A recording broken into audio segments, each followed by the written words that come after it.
Acaba nuestro país de terminar un proceso cívico democrático, una primera vuelta de una elección presidencial. Se ha definido de alguna manera el destino del país. Y la pregunta es, ¿cuál es el Chile que viene? Más allá de la coyuntura, de la contingencia, de la política chica, queremos contribuir a hacer una reflexión y a pensar Chile desde una mirada más profunda, más de largo plazo, con más visión, con más ideas, que es lo que falta. Y por eso que hoy día en nuestro programa hemos invitado a un verdadero sabio de la tribu, un hombre consecuente, un hombre que es y ha sido maestro de generaciones, profesor de estética de la Católica, investigador del folclore, amigo de Violeta Parra, amigo de Lola Hoffman, un hombre inquieto que ha entrado en el cine, que sabe de Tao, tradujo una versión del Tao Te Ching, que ha pensado el fin del mundo, que también se ha metido en la sabiduría popular. Es un lujo tener aquí, en Una Belleza Nueva, en esta noche post-eleccionaria, a Gastón Sublet, profesor, maestro y escritor. Gracias, Gastón, por estar aquí en Una Belleza Nueva. Muchas gracias por invitarme, muchacho. Gastón, en el año 2002, tú me dijiste en una entrevista, literalmente, que se acababa el mundo tal como lo conocemos. Se acababa este mundo. Hoy día estamos en el 2013. Bueno, acaba de terminar una primera vuelta de las elecciones en Chile. Están pasando muchas cosas en el mundo. ¿Sigues sosteniendo tú esa afirmación, Gastón? Mire, se equivocó el término fin de mundo. La gente piensa que fin de mundo significa la destrucción del planeta, la desaparición de la civilización, la extinción de la especie humana. No. Para explicar esto yo me atengo al sentido, a la etimología de la palabra mundo, cosmos, orden. O sea, cuando yo digo, no es que el mundo se vaya a acabar, si el mundo ya se acabó, me estoy refiriendo, el orden ya se acabó. Ahora, ¿cuál es el orden? El orden es la cultura occidental cristiana, con todos sus valores, todas sus creaciones, todas sus corrientes de opinión, todo. Yo creo que esa cultura desapareció en un proceso de globalización y de reduccionismo tremendo que transformó la vida de las naciones solamente en economía y tecnología. O sea, para mí ese mundo se acabó. ¿Y por qué se acabó ese mundo? ¿Por qué se acaba un mundo? ¿Y por qué se acabó este mundo? A pesar de que aparentemente este mundo está vivito y coleando, porque uno ve que estamos en el pic del desarrollo tecnológico, en el pic del pensamiento económico que campea por todo el mundo, en todos los países más importantes. ¿Dónde se ve que este mundo se está acabando? ¿Dónde ves tú esos síntomas o esas señales, Gastón? Para eso hay que remontarse a cómo nacen las culturas. Las culturas nacen de un acontecimiento espiritual que desencadena la creatividad de los pueblos, los convoca, forma las naciones, les da estructura espiritual. ¿No es cierto? Ya, ese espíritu era obviamente el espíritu cristiano. El Evangelio de Jesucristo formó el imperio, el sacro imperio europeo, y las culturas decaen cuando el espíritu que les dio nacimiento se debilita, ¿no es cierto? Después de la sociedad industrial vino este proceso de reduccionismo en que los ingenios que el hombre inventó para hacerse la vida más fácil terminaron por ahogarlo. Y no es muy difícil darse cuenta que hoy día la vida de las naciones no es nada más que economía y tecnología. Entonces, mi pregunta es la siguiente: ¿cuál fue el propósito que tuvo el cristianismo originariamente para generar esta maravillosa cultura? Yo lo diría así: fue crear un tipo humano. Ese tipo humano lo lograron crear, pero hoy día ya no existe ese tipo humano. Es un tipo humano absolutamente desvinculado de la trascendencia, acosado por las necesidades básicas, sin sentido de trascendencia, ¿no? y creyendo que la vida no es nada más que eso. Fueron desvinculados también del orden natural, eso es muy grave. Entonces, tú dirías que ahí estaría un punto clave, digamos, pérdida de contacto con el orden natural, el que el hombre se haya separado de la naturaleza, sea tal vez la crisis más profunda de Occidente. Gran parte de la humanidad vivía en los campos en otros tiempos. Entonces, ¿qué generaba? Generaba comunidades auténticas, donde todo el mundo se conocía, donde todo el mundo colaboraba. El hecho de regirse por los ritmos naturales le daba a la psique humano una riqueza que no le puede dar el tiempo útil. El tiempo útil que manejamos nosotros para cumplir plazo, para ir al trabajo. Los ritmos naturales, en cambio, están vivos. Ahora, curiosamente, la experiencia de la naturaleza, tanto del indígena como de la población rural, es una experiencia espiritual, no es una experiencia material. Ellos no miran, cuando miran la naturaleza, no ven recursos naturales. Es el hombre civilizado que vive del artificio, es el que ve en la naturaleza solamente recursos naturales. ¿Y tú piensas que esto, encarnándolo en nuestro país, en Chile, tú crees que Chile de alguna manera ha vivido este proceso de una manera particular? ¿Qué ha pasado en Chile? ¿Cuál es tu diagnóstico de Chile desde esta misma mirada, digamos? Mira, cuando yo trato estos temas en mi cátedra en la universidad, que en este momento se refieren específicamente a la cultura tradicional chilena, y descubrimos la sabiduría que había ahí, ¿no es cierto? Los alumnos quedan tremendamente impresionados, tanto con los refranes como los cuentos, porque hay refranes choros, ¿no es cierto?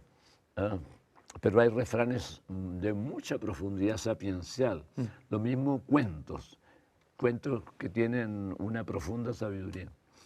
Entonces produce una comparación en lo que fue el sabio popular anónimo de nuestras comunidades rurales con lo que él es el hombre de hoy, reducido a las necesidades básicas.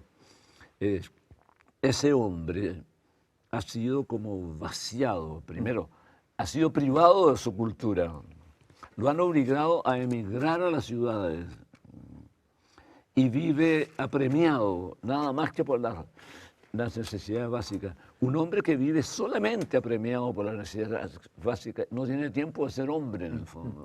Esto que tú me estás diciendo, Gastón, de alguna manera me resuena con Nietzsche. A ver, como que Nietzsche vislumbró que después de la muerte de Dios, Nietzsche, ¿no es cierto?, anunció en el siglo XIX, Dios ha muerto, ya que fue un acontecimiento que produjo un terremoto a nivel filosófico, espiritual, etcétera.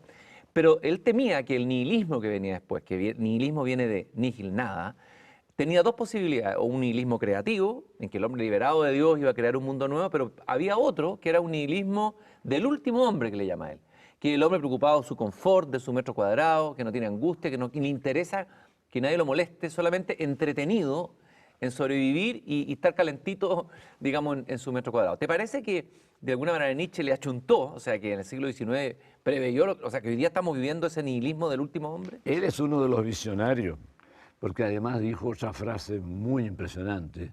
Dijo, el desierto del espíritu avanza. El desierto avanza, claro. Claro, es el desierto del espíritu, ¿no es cierto? Entonces él previó el advenimiento de este hombre, que ha sido, sin culpa de él, ¿no es cierto?, despojado de aquello que define a un pueblo. Ahora él no es pueblo, es masa nada más. ¿Y cuál es la diferencia entre pueblo y masa?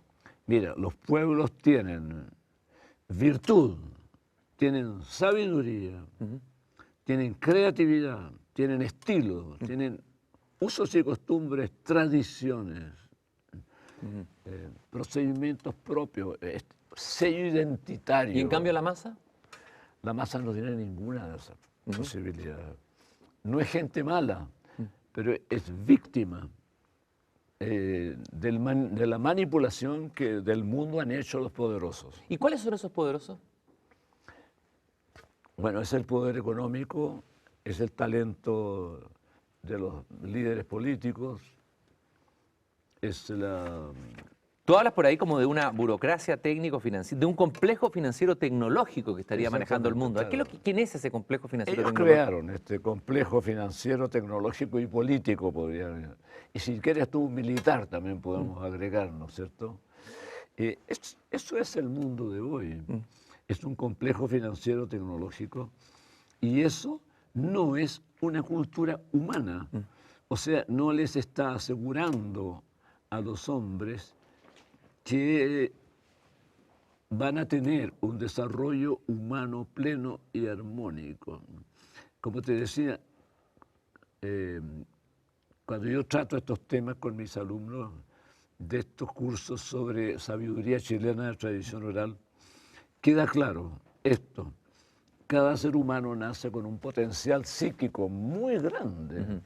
O sea, nadie nace tonto en el fondo. Puede que el medio lo haga tonto finalmente, lo aturda. Pero cada uno de nosotros nacemos con un tremendo potencial. Pero nacemos en un mundo donde ese potencial no se puede desarrollar.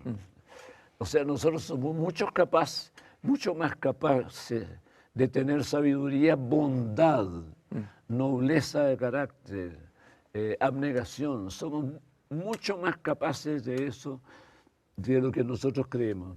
Pero la humanidad está aturdida con este complejo tecnológico financiero.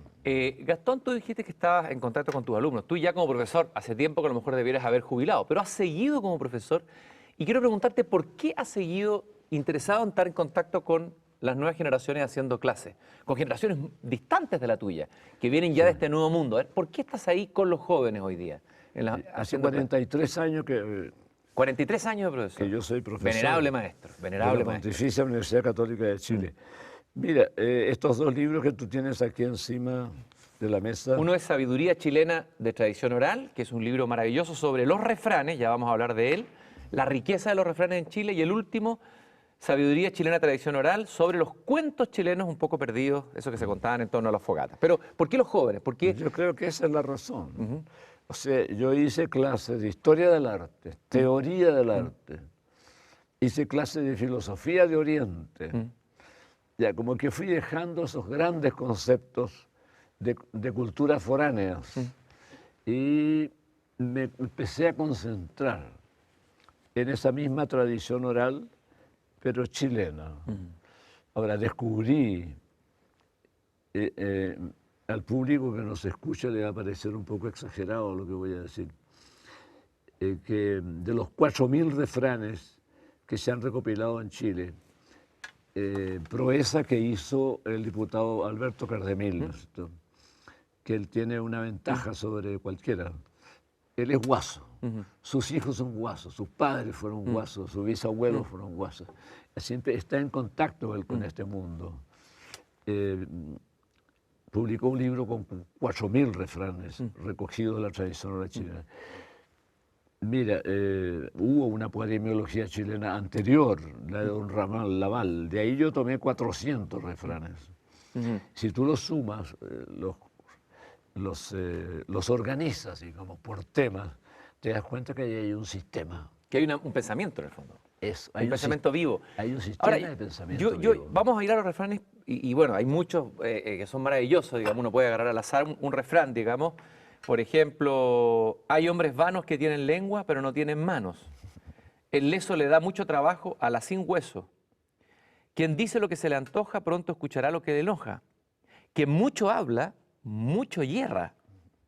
Y después, por ejemplo, la boca es la medida. Cada cabeza es un mundo. O sea, en cada uno de estos refranes, el chuncho canta, la gente muere. No será cierto, pero sucede. El amor es como el recién nacido. Mientras no llora, no sabe que está vivo. La maravilla es que en cada una de estas frases anónimas está contenido todo un pensamiento, como tú dices, una manera de vivir, de entender el mundo, que hemos ido perdiendo y que las jóvenes lo están recuperando gracias a que tú lo estás enseñando en clase. Pero tú me dijiste una vez algo muy interesante, que tú estás haciendo clase porque quieres escuchar y saber en qué están los jóvenes hoy día. Y yo te quiero preguntar, según tú, sabio de la tribu, ¿en qué están los jóvenes hoy día? Tú que estás trabajando directamente con ellos. Mira, me mantiene en la cátedra el continuar la obra de Violeta y de Fidel Sepúlveda. Yo tuve un gran compromiso con ellos. Fidel, como que al morir, me instituyó como su continuador en las cátedras de la Universidad Católica. Me interesó tremendamente el tema por la profundidad sapiencial que hay en ellos y la otra idea que acabas de tú proponer, por la razón de por qué yo estoy todavía en la cátedra. El encuentro de mis alumnos con el sabio popular anónimo, ahora lo quiero mencionar, que acuñó todas estas sentencias, ¿no es cierto?, y que era narrador y contaba estos cuentos ante la comunidad, ha sido tan sorprendente como llegar a pensar de que la sabiduría que nosotros iríamos a buscar a la India o a Grecia estaba aquí. Ya estaba aquí, no había necesidad de ir al oriente. Eso es lo que sorprendería a nuestros auditores en este momento, o sea, saber que gran parte de esa sabiduría estaba aquí. Ahora, ¿quién la vivía? No la vivía un Buda, no la vivía un Krishna, pero la vivía el sabio popular anónimo. Ahora, ¿quién es el sabio popular anónimo? Es un personaje de mucho respeto. Yo he dicho que muchas veces es un héroe nacional en el fondo, que los próximos gobiernos de Chile debieran levantarle un monumento. Ahí te quiero preguntar algo. Justamente el proceso eleccionario nos lleva a nuevos gobernantes. Tú, si fueras llamado como consejero a un gobierno, ¿qué le aconsejaría a los nuevos gobernantes? Porque todos están preocupados del crecimiento económico, hay temas interesantes, la educación pública, etcétera. Reformas tributarias, no reformas tributarias, etcétera. Pero tú, así como los emperadores chinos tenían sus consejeros, si tú fueras consejero de los que gobernasen, y ojalá hubiese gente como tú que aconsejase a los gobiernos y ojalá los gobernantes lo escucharan en Chile, ¿qué le diría que hay que hacer? ¿Qué les aconsejarías, digamos? Pero quedó pendiente una pregunta tuya que no alcancé a contestártela. Tú me preguntaste, ¿en qué están los jóvenes Eso, ahora? no la contestaste, a ver, contéstala, ¿sí? A ver, ¿qué pasaba hace 30 años atrás? Yo tenía un grupo de 50, 60 alumnos divididos en facciones ideológicas, en pugna. Había batallas campales que daban heridos, se pegaban entre ellos, se odiaban. Los alumnos, la década del 80 y todo eso, ¿no? ¿Qué tengo ahora? Para estos cursos tengo sobre 80 alumnos, donde hay consenso absoluto ahora, no hay divisiones. ¿Y cuál es el consenso entre los jóvenes? Sobre los valores fundamentales, que es la sinceridad, que es la honestidad, que es el amor, que es la solidaridad, que es el respeto, ¿cierto? Eso lo tienen clarísimo. Entonces yo diría que en eso está la juventud que me ha tocado a mí entrevistar, por lo menos, ¿no es cierto? Entonces, en las pruebas escritas que ellos me hacen, lo toman tan a pecho esto de haber descubierto que existió el sabio popular anónimo que enseñó estas cosas a las comunidades rurales de Chile, que lo consideran un héroe nacional. Un guía. Un guía. Y la pregunta que te dice Gastón recién, es, ¿qué le aconsejarías tú a los próximos gobernantes de Chile? ¿Cuál es el punto fundamental? Mira, mi fuerte es la educación. Si me preguntaran qué es lo que hay que hacer, habría que reformar la educación de tal manera que se transformara en una instancia formativa. La comunicación del saber no es suficiente para formar una persona cabalmente persona, con discernimiento, ¿no es cierto? Un profesional distinguido, para mí, no me da ninguna garantía que va a obrar rectamente después. Ahí está el problema. Entonces, estos refranes que tú leíste, hay otros sobre el conocimiento de sí mismo. Por ejemplo, quien no se conoce a sí mismo se asesina. ¿Por qué se asesina? Porque es esclavo de sus impulsos, que lo sorprenden permanentemente. El hombre que se conoce a sí mismo alcanza la paz, entra en su interior, tiene la verdadera medida de las cosas, pone en su lugar y hace una jerarquía de de importancia de los asuntos de la vida. Y esto aplicándolo, porque eso en el fondo es casi como el buen gobierno de uno mismo, ¿ya? Los chinos, tú eres muy admirador de Lao Tse y de Confucio. Tengo aquí las dos imágenes de estos sabios. Primero Lao Tse, que fue un gran sabio que escribió el Tao Te Ching, y que ahí aparecen arriba de una especie de buey, arrancando del mundo, arrancando el imperio, yéndose, perdiéndose para siempre, después de dejar su libro. Y Confucio, que también pensó lo que es un buen gobierno. Aplicando todo esto, ¿qué es para ti un buen gobierno y qué es para ti un buen gobernante? Desde esta mirada más de la sabiduría, Gastón. Mira, Confucio dijo algo sobre el buen gobernante y sorprenderá a los auditores el énfasis que él pone en la sabiduría del gobernante. Pero lo dijo de una manera muy original. Dijo, cuando un sabio y santo soberano de la antigüedad quería poner orden en el imperio, empezaba por poner orden en su casa. Para poner orden en su casa ponía orden en sus pensamientos. Para poner orden en sus pensamientos ordenaba su corazón. Y para ordenar su corazón, aquí está, investigaba las causas ocultas de sus propios actos. O sea, para que no lo sorprendiera ningún acto hecho inconscientemente. Ahora, estamos bien lejos de esa figura del gobernante. Claro. Te lo quiero aterrizar más todavía. Espérate, pero después sí. hacía la cuenta regresiva. Una vez que conocía las verdaderas causas de sus actos, estaba en condiciones de ordenar sus pensamientos. Y una vez que había ordenado su pensamiento, estaba en condiciones de ordenar su casa.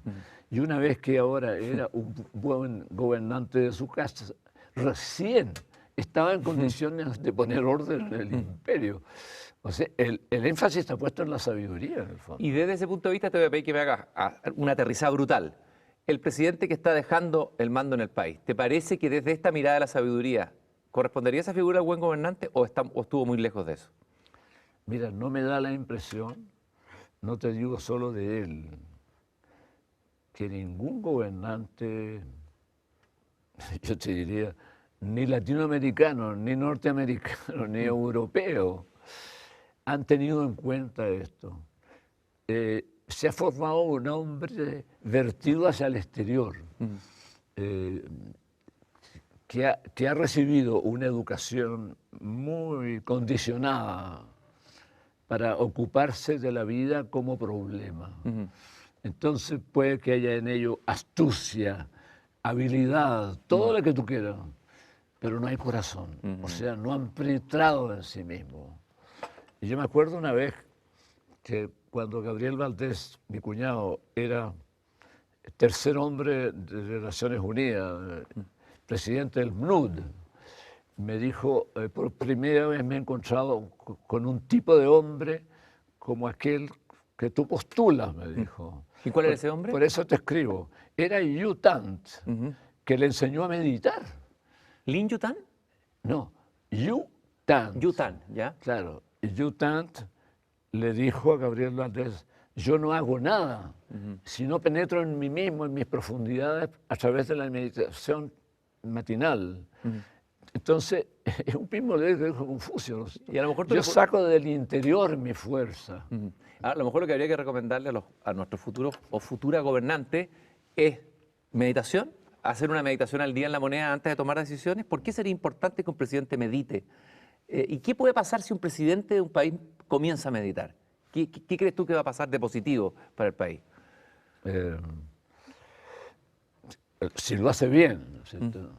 Descubre su interioridad y descubre las verdaderas causas por las cuales hace lo que hace o piensa lo que piensa. Porque muchas personas no saben por qué hacen lo que hacen o piensan lo que piensan. Échale para adelante, vertido hacia la realidad objetiva, ¿no es cierto? Pero no, ahí está en el fondo, ¿por qué una persona puede preguntarse por qué hago lo que hago? O digo lo que digo, en el fondo, ¿qué está preguntando? ¿Cuál es el sentido de mi vida? Eso. La pregunta por el sentido es la que ha sido totalmente excluida Olvidada. de modelo de civilización moderna. O sea, ¿vivimos una civilización sin sentido? ¿Eso estás diciendo tú? ¿Una Yo civilización creo, sin se sentido? perdió totalmente el sentido. O sea, el crecimiento económico demanda la pregunta, ¿y por qué? ¿Y hubo alguna vez alguna civilización que estuviese fundada verdaderamente en el sentido de la historia humana? Mira, es un milagro histórico que el imperio chino haya durado 5.000 años. No hay ningún otro imperio del mundo que pueda contar esa historia. ¿No es cierto? Se debe en gran parte a las enseñanzas de Confucio, a las cuales los chinos fueron muy fieles durante muchos milenios incluso. Y yo creo que esa es la explicación de la longevidad del imperio chino. Pero los chinos hoy día parece que se alejaron de Confucio y Lao Tse, ¿no? Totalmente. Entonces, ¿En qué están los chinos hoy día? ¿Cómo los ves tú? ahí viene un problema. Yo creo que recibieron lo peor que nosotros podíamos darle. Ay, qué terrible. ¿Y qué fue lo peor que podíamos darles como Occidente a los chinos? Esta concepción absolutamente tecnológica, comercial de la vida. ¿No? Ahora, que yo sepa, movimientos de recuperación de la sabiduría tradicional de China, renovada, por supuesto, según las circunstancias históricas. No sé, es difícil que salgan las verdaderas noticias de China. ¿No? Hay una autocensura china. Yo sé que hay un movimiento budista que tiene más de 100 adherentes. Desgraciadamente la sede está en Nueva York y son muy perseguidos. ¿No es cierto? Gastón, hablamos de Confucio, pero también está Lao Tse, que es el Sí. otro sabio. Confucio, uno podría decir que es un sabio, pero más pragmático, más ligado a la práctica cotidiana, incluso del gobierno. Lao Tse, en cambio, ¿quién fue este personaje enigmático que escribió el Tao Te Ching? Y te lo voy a preguntar por qué, porque tú en la dedicatoria de este libro, que cuando hace años te entrevisté, tú me dijiste a la búsqueda de un nuevo Tao para Chile. Y te voy a preguntar al final, ¿cuál es el nuevo Tao para Chile? Pero para entender eso, tenemos que entender qué es el Tao. Y que me dijeras quién fue Lao Tse, brevemente, al que no lo conoce, y qué es este tesoro, este libro impresionante que se llama Tao Te Ching. ¿Qué es lo que hay aquí? Mira, es un resumen de la sabiduría de los antiguos. Yo creo que Lao Tse está reconociendo ahí que solo es un transmisor. Él no ha inventado esa sabiduría, es lo que él heredó. Ahora, como él era bibliotecario de la dinastía Chu, tenía acceso a las fuentes, como no la tuvo nadie. ¿No es cierto? La historia se empezó a poner por escrito en China en el segundo milenio antes de Cristo. O sea, es muy precoz la ciencia histórica en China. Lao Tse y Confucio son como el yin y el yang de la cultura china. Y ahí tengo la imagen, ¿no? El yin y el yang, que es la polaridad, ¿no? Yin y yang. Y vamos a ir a una pausa, pero voy a dejar una pregunta temblando en el aire para los telespectadores y para ti, Gastón. A lo mejor algunos de ustedes podrán buscar en su Google, ahí en su computador.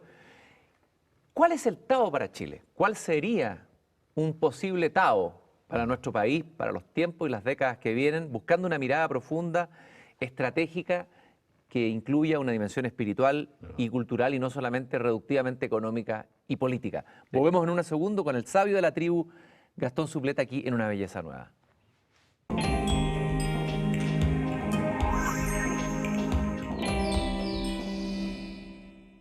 Tengo en mis manos este libro sagrado, milenario, que es el Tao Te Ching. Confieso que yo el Tao Te Ching, al comienzo, en mi primera formación intelectual, no lo tomaba en cuenta. Me gustaba la filosofía occidental, leía Heidegger, leía Nietzsche, leía etc.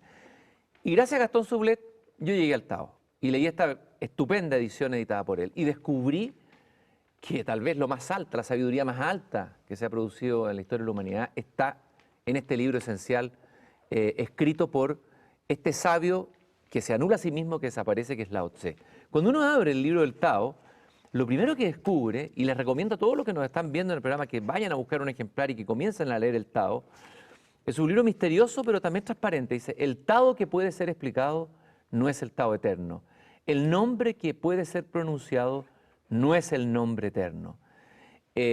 Gastón, si tú tuvieras que explicarle a un niño, a un joven, ¿qué es el Tao? ¿Qué es? Digamos a un adolescente, por lo Sí, menos. a un adolescente, ¿sí? Mira, la palabra Tao significa sentido, pero también significa principio. Y camino, ¿no? Claro, sentido, camino es lo mismo. Lao Tse lo usa en los dos sentidos. Lo usa como principio. Entonces, en ese caso, es el ser supremo. El principio único de donde emana todo. Entonces, es el ser supremo. Cuando lo usa como principio, ahora cuando lo usa como sentido, él lo llama él la ley eterna. Ahora, esta ley eterna puede ser de tradición oral o puede escribirse. El pueblo de Israel la escribió. En China no había una Torá, así como en Israel, tan precisa, ¿no es cierto? Pero de alguna manera la ley, todas las de la Torá, la ley como que se me contrapone a mí al espíritu del Tao. O sea, yo creo que el Tao es más Claro. lo esencial, también el vacío, esa cosa que a nosotros nos cuesta entender como occidentales. Pero lo importante es que se usa preferentemente como sentido. Entonces, tú me preguntas cuál es un Tao para Chile, me estás preguntando cuál es un camino, una conducción ¿Cuál es? de la vida chilena. Entonces, yo vuelvo a caer en mi formación profesional. Yo soy docente. Para mí está todo en la educación. O sea, si a Chile le interesara realmente formar personas con discernimiento, personas con valores, personas honestas, que pensara que eso es esencial, está por sobre la excelencia académica. La excelencia académica no supone necesariamente estas virtudes. Ahora, el sentido profundo de la palabra educar es esa. Según Gandhi, era sacar lo mejor de una persona a través del proceso de enseñanza, ¿no es cierto? Eso brilla por su ausencia en Chile. Te pasan materia. Entonces existe un concepto muy instrumental de la excelencia académica, pero no un concepto espiritual ni ético. Entonces yo diría que lo primero que el país podría hacer es una reforma educacional para formar éticamente, espiritualmente, psicológicamente a su gente, porque el hombre tiene necesidades básicas, pero tiene necesidades psicológicas, culturales y espirituales también. ¿Cuáles son las necesidades espirituales más profundas que se necesitan hoy en Chile? El sentido de trascendencia. Ahora, nosotros somos originalmente una cultura cristiana, más precisamente católica, sin necesidad de ser confesional. Sí, pero esa cultura, Gastón, Tú puedes extraer los valores. esa cultura de la que tú hablas, la católica, está en una crisis profunda. Tremenda. La sensación que uno tiene es que la iglesia, hasta hace poco, o todavía se está viniendo a pedazos, los casos de pedofilia, la corrupción, problemas de... O sea, una institución tan potente como esa, se supone que está la espiritualidad, ha alejado a mucha gente de esa espiritualidad. Y yo sé que tú estás en una búsqueda, que es la búsqueda de encontrar lo que tú has llamado el Cristo preexistente, y que tiene que ver con vincular tal vez estos mundos, el Oriente y el Occidente. ¿En qué estás en este momento? Yo sé que estás en Pero eso, mira, Gastón. para terminar lo anterior, Sí. una persona sin hacer una fe, un acto de fe ¿cómo se dice?, confesional, puede enseñar los valores cristianos, así como los enseñaba Sócrates. Son muy coincidentes los valores que enseñaba Sócrates o los que Pero enseñan... dime una cosa, Gastón, pero los valores no se con los enseñan valores teóricamente. ¿De qué cristianos. sirve enseñarlos teóricamente? Hay que enseñarlos con el ejemplo. Y si uno tiene sacerdotes pedófilos, corruptos, etcétera. No, pero ¿de lo qué puede sirve hacer un civil. Ah, ya. Lo puede hacer un civil que se compenetró de esto y de la necesidad de formar personas con discernimiento y base ética, antes que el concepto de excelencia académica, ¿no es cierto?, que es un concepto más bien ligado a la absorción de saber, del saber. Gastón, ¿y cuál es este Cristo preexistente? ¿En qué estás tú ahora? ¿Qué estás buscando ahí? Mira, yo me propuse dedicar una parte importante de mi labor de investigador a este hombre que aparece como hijo de Dios, ¿no es cierto? Y que tuvo la capacidad de dividir el tiempo histórico antes de mí y después de mí, ¿no es cierto? Yo dije, yo no me puedo morir sin haber estudiado a este personaje en forma profunda. Y porque siempre me causó una profunda impresión a este personaje. Un hombre que tiene una autoridad tan grande que puede decir, quien me ve a mí ve al Padre, ¿no es cierto? Caramba, nadie ha dicho una cosa así, ¿no es cierto? Me dediqué a estudiarlo, estudié cristología, digamos, asesorado por los profesores de teología. Pero después supe que el gran teólogo alemán Hans von Balthasar, que es un gran teólogo, antes de morir él dijo, el encuentro del Evangelio de Jesucristo con la sabiduría del Extremo Oriente es una tarea pendiente de la...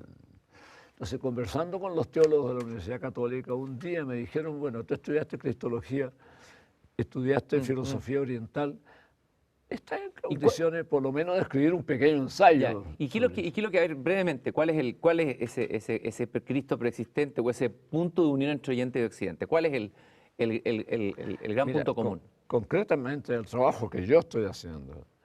En este libro que tú has mostrado ya varias veces, el Tao Te Ching, Lao Tse propone un modelo de hombre. Y ese modelo de hombre coincide a la pata, a la letra, con la persona de Jesucristo, ¿no es cierto? Entonces yo me pregunto, ¿cómo es posible que un mandarín chino que vivía en la corte, además, que era pariente de los emperadores, haya podido tener una intuición tan poderosa de lo que sería el Mesías, ¿no es cierto? Hasta proponer un ideal de hombre que coincide a la letra. Un ejemplo de esa coincidencia, un ejemplo de esa coincidencia entre el Tao Te Ching y el mensaje de Cristo. Usa a veces las mismas palabras del Evangelio, eso es lo notable. A ver, por ejemplo. 6 siglos antes, dice Lao Tse, mis actos y mis palabras tienen un Señor, tienen un fundamento.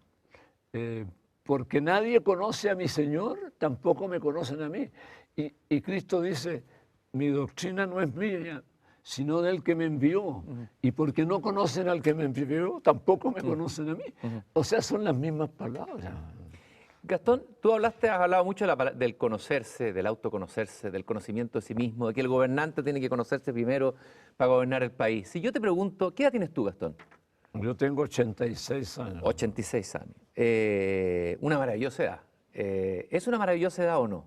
¿Qué es tener 86 años? ¿Cómo te sientes tú así? Mira, porque todos vamos a llegar a esa edad y te veo bien, te veo lúcido, trabajando, estudiando, con pasión. Sí. A los 86 años yo me encuentro lleno de proyectos. No es algo que yo busqué, me ocurrió así. Yo le doy gracias a Dios de poder usar esta edad que normalmente corresponde a un deterioro mental, orgánico de la persona, todavía tener tantos proyectos. Y entre esos proyectos está este trabajo del Cristo preexistente. Entonces, yo opino que todas las alusiones que Lao Tse ha hecho a la persona de este modelo de hombre que coincide a la letra con lo que Jesucristo es una parte del concepto del Cristo preexistente. Porque en la teología moderna, el Cristo preexistente es todo lo que los profetas dijeron antes, pero los profetas de Israel. Por ejemplo, Isaías, el siervo de Dios, ¿no es cierto?, que será crucificado, y tantos otros profetas que lo anunciaron.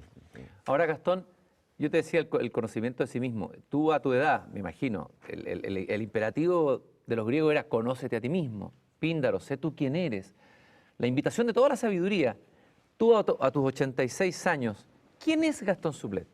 Yo te pregunto aquí así, así al descampado. ¿Quién es Gastón Sublet? ¿Qué has descubierto tú de quién tú eres? Eso es bastante difícil de definir, yo perdí mucho tiempo en la vida buscando un camino. Creí que podía ser abogado, creí que podía ser arquitecto, incluso creí que podía ser compositor. y las tres cosas no lo fui. Ahora, metido en la música, sí, metido bien en la música, pero no un compositor, o sea, no hay sinfonías mías que se transmiten. Lo único que se transmite en mí es el Chile en cuatro cuerdas, ¿Y ahí? que es un arreglo Claro. del folclore chileno, ¿no es cierto? Bueno, si las preguntas que tú me has hecho tienen que ver con la sabiduría popular, con la sabiduría oriental, era eso en lo cual yo debí embarcarme mucho antes. Esto me ocurrió por azar ahora, debe haber sido un destino que me presionaba y por eso ocurrieron encuentros muy propicios para que eso se desarrollara, como mi maestro Lanza del Basto, ¿no? Brevemente, ¿quién fue Lanza del Basto para quien no lo conoce? ¿Y qué pasó con ese encuentro contigo? Mira, Lanza del Basto fue un príncipe siciliano, descendiente de los emperadores de Alemania, ¿no? O sea, un aristócrata. Y este hombre se compenetró bien del Mahatma Gandhi y de lo que el Mahatma Gandhi había hecho por la liberación de su patria. Y descubrió ahí toda una escuela de espiritualidad, de una espiritualidad que no es solo mística, sino activa. Y hizo voto de pobreza, regaló todas sus propiedades, sus castillos, a sus hermanos, a sus primos. Y bueno, y se transformó en un peregrino en el mundo. La primera vez que él fue a la India fue a pie, desde París a la India, a pie. Atravesó Turquía, Afganistán, atravesó Croacia, hasta que llegó por el norte de la India. Hay un dicho que dice, el maestro aparece cuando el discípulo está preparado. Es posible, sí. ¿Cómo llegó Lanza del Basto y qué fue lo esencial que te enseñó? Mira, yo leí primero sus libros y no me esperé nunca un día encontrarme frente a él aquí en Santiago, en el Hotel Crillon, donde Lanza fue del Basto en el alojado. Hotel Crillon, increíble. Sí, fueron notables, ¿cierto?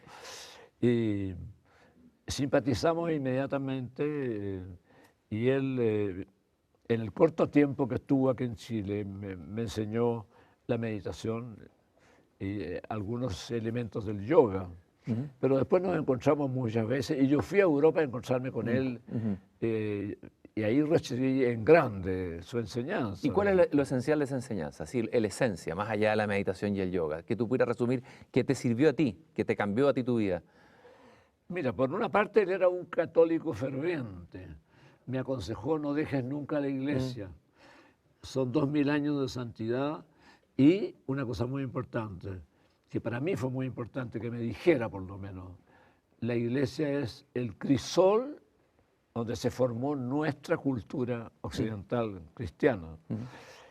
Eso, sin embargo, debe ser completado. El mismo pensamiento de Hans von Balthasar, ¿no es cierto?, con la espiritualidad oriental.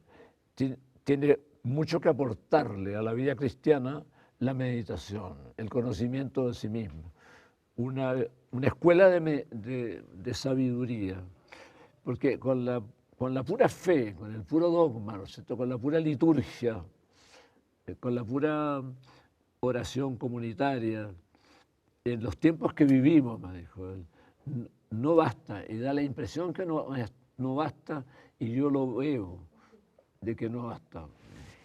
Falta este complemento. Estoy con Gastón Sublet en Una Belleza Nueva. Perdón, Gastón, vamos a ir a una pausa y vamos a dejar una pregunta, también temblando en el aire. ¿Qué te enseñó tu segunda gran maestra, que fue Violeta Parra? Volvemos en Una Belleza Nueva con Gastón Sublet.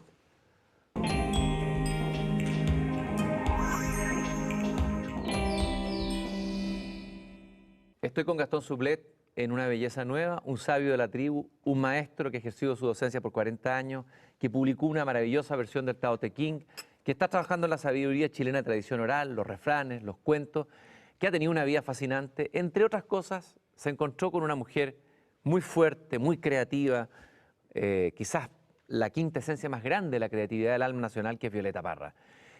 ¿Quién fue para ti Violeta Parra? Brevemente, Gastón. Oye, tú lo acabas de decir. es el alma nacional encarnada en una mujer.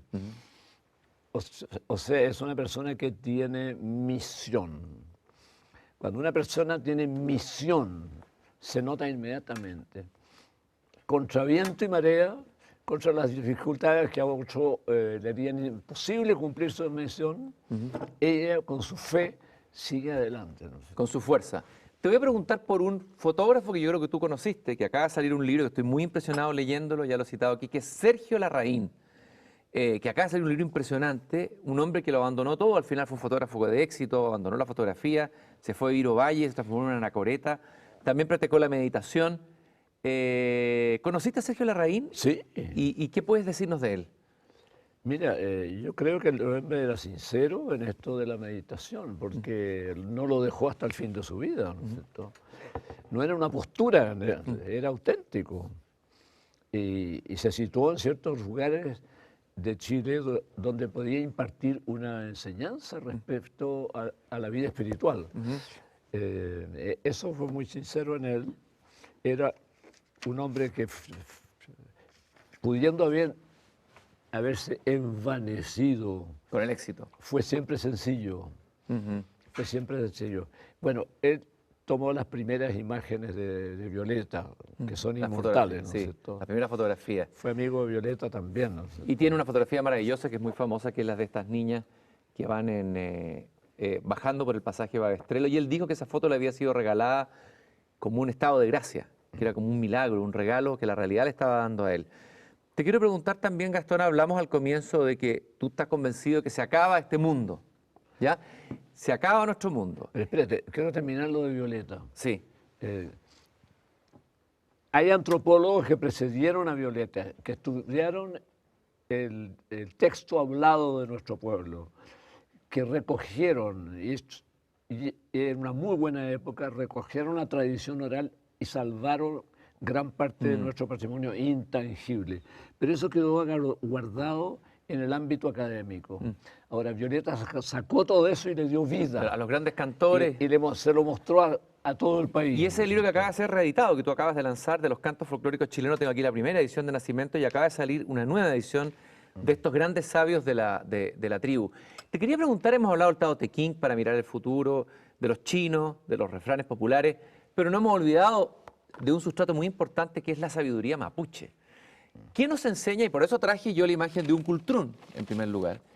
¿Qué nos pueden enseñar la sabiduría mapuche para construir un Chile mejor? Un Chile que venga ahora. ¿De qué rescatarías tú de la sabiduría mapuche, de la cultura mapuche, para el Chile que viene? Mira, yo creo que la sabiduría mapuche está formulada en sus mitos, en sus oraciones, en sus rituales, pero también en sus aforismos de sabiduría de los loncos, en sus cuentos también, en sus narraciones. Y está formulada también en sus símbolos, en su concepción del mundo. Aquí tenemos la Fíjate, imagen. muy particularmente. Aquí tenemos, perdón Gastón, la imagen del cultrún que tú la has analizado. Y brevemente me dirás qué hay aquí en este diseño del cultrún, ¿no? ¿Qué nos transmite los mapuches? ¿Qué orden del mundo nos transmite a través de esta imagen? Yo desarrollé el dibujo con sus cuadrantes astronómicos, su división del tiempo y el espacio, ¿no es cierto? Porque esa división en 4 son las 4 regiones del mundo, pero también son las 4 estaciones, son también las 4 instancias del ciclo diurno. Están todo el panteón de sus dioses, está en ese símbolo. O sea, ese símbolo es una gran síntesis. Yo te diría que es una de las grandes síntesis simbólicas más importantes del mundo. Yo le diría que es muy superior a muchas grandes síntesis de grandes pueblos. Hay una cosa que yo aprendí de ti que me impresiona mucho, es que en los dioses la divinidad mapuche es masculina y femenina al mismo tiempo. O sea, Dios o el creador es lo masculino y lo femenino. O sea, en eso son muy junguianos los mapuches, incorporan el ánima y el ánimo, ¿no? Sí. Ahora, no es un Dios revelado como el de la Biblia, es un Dios que surge de la sabiduría en el fondo. Ellos observan el comportamiento divino en la naturaleza y deducen que siempre opera de acuerdo a dos principios, un principio creativo y un principio receptivo. Entonces, lo pasivo y lo activo, como en los chinos también. El como creativo lo llaman ficha y el receptivo o materno lo llaman kuse. Y eso es muy coincidente con los chinos, ¿no? Claro, pero es que este diseño en el fondo viene del extremo oriente de Asia, cuando los mapuches pasaron por el Bering. Ahora, es curioso el destino de este pueblo, ¿cierto? Buscaron siempre algo, nunca estuvieron contentos con los territorios que encontraron y solo cuando llegaron a Chile dijeron aquí nos quedamos, ¿cierto? O en las praderas de Argentina. Y escogieron este lugar, este punto mágico. Escogieron estos lugares. Gastón Sublet, sabio de la tribu, profesor de estética, investigador, aquí en Una Belleza Nueva. Nos quedan pocos minutos, tal vez 2 preguntas.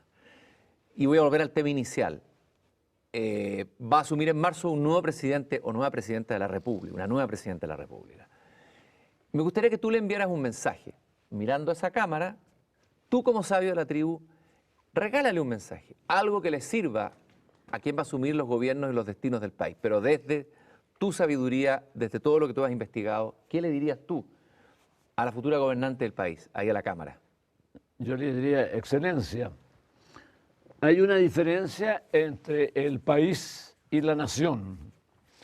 Aquí se habla solamente de trabajar por el país, de que el país crece, de que el país crece en economía, de que el país progrese. ¿Qué es el país, excelencia? El país es un sistema básicamente tecnológico y financiero. Y la palabra suena bien, pero en el fondo, ¿qué se está haciendo? Se está beneficiando al país y eso no necesariamente significa beneficiar a sus habitantes. Entonces se sacrifican a los habitantes por el país, porque el país, siendo un sistema, ¿quién lo maneja? Lo maneja el poder económico, lo maneja el poder tecnológico. ¿Y quién maneja eso? Una élite, un mínimo de gente. Entonces yo preferiría, cuando se dice que la educación superior es para servir al país, por ejemplo, yo diría la educación superior es para servir a la comunidad. Yo no diría país. Yo desterraría esa palabra. Cuando se dice que el país crece en un 5%, ¿para quién crece el país? Para una élite crece. Para mí no crece el país en 5%, ni menos aún para los trabajadores, ¿no es cierto? Un excelente mensaje que espero que nuestra nueva gobernante recoja, porque es un mensaje no de un político, sino de un sabio de la tribu. Y mi última pregunta. En uno de los refranes que tú recopilaste de la sabiduría popular, se dice, el hombre fuerte debe mirar con calma venir la muerte. ¿Cómo enfrentas tú tu propia muerte? Un hombre de tu edad y tu sabiduría tiene algo que decir. ¿Cómo enfrentas tú? ¿Con esa calma? ¿Cómo ves tu propia muerte? Mira, me puede sorprender en cualquier momento a esta edad, pues, hombre. Pero sería una farsantería de parte mía, pero es sincero. Me da la impresión que ya no le tengo miedo a la muerte. No le tengo miedo a la muerte. Consulté a un médico chino hace poco, con mucha sabiduría, y me dijo, don Gastón, no se olvide lo que le voy a decir. Usted va a vivir 100 años, me dijo. Entonces le dije, no me desee tanto mal, porque a los 100 años puedo llegar muy deteriorado. No, si usted sigue tales y cuales regímenes, mira, no me recomendó particularmente las agujas de la acupuntura. La cura por el agua, por ejemplo, una cosa muy sencilla. La respiración rítmica, ¿no es cierto? La meditación. Bueno, todos esos consejos que recibiste del médico chino los estamos regalando a nuestros auditores de Una Belleza Nueva. Muchas gracias, Gastón, por haber estado aquí, por haber conversado de todo, por haberle dirigido la palabra a quienes van a dirigir los destinos de la nación desde la sabiduría, y nos encontramos el próximo domingo con una conversación interesante que les dé a ustedes una idea, un sueño para empezar la semana. Muchas gracias.